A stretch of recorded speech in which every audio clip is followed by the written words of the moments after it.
I got some crazy jobs. What kind of job do you do, Mr. That doesn't shut the fuck up? Secret agent. Alright. Oh shit. Shouldn't have said that. Secret agents don't get pissed and sit on the front row and just bother every comedian that goes on stage. Mr. Scarfman, no, you should shut the fuck up. Nah, I got a microphone. We know, bro. I was just wondering, are you wearing the scarf because last time you shouldn't shut up, people tried to strangle you? Or is there like a different reason? Yeah, you're good, right? Excellent. Anywho, like I was saying, I'm gonna tell you what the worst job ever. Like imagine, like what kind of job do you do, lady? Lady that doesn't speak English apparently, holy shit. The only person that doesn't understand me in the crowd? Do you have a job? It's a personal job.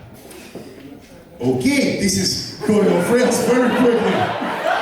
Well, this is so, we have to know. Personal, how?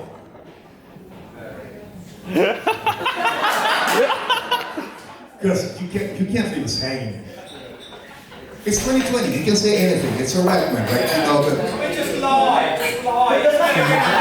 Just lie, you're sitting next to that guy. Nothing you say will be worse than anything he said all night. You are safe here, he's still talking. I'm talking over you, just to shut him up. Giving you your chance. Say anything, it will be better than anything he does. Anything.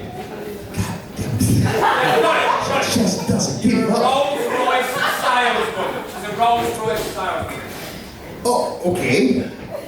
Why are you still talking? Which part of shut the fuck up don't you understand, old man? This is what we need a hard Brexit. God damn it.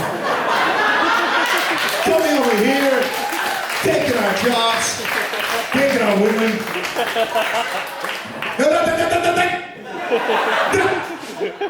Shut it! Jesus! God damn it, who should get COVID, motherfucker? Jesus fucking Christ. At least you shut the fuck up then. Jesus! I was talking about a job. Sorry, I got excited.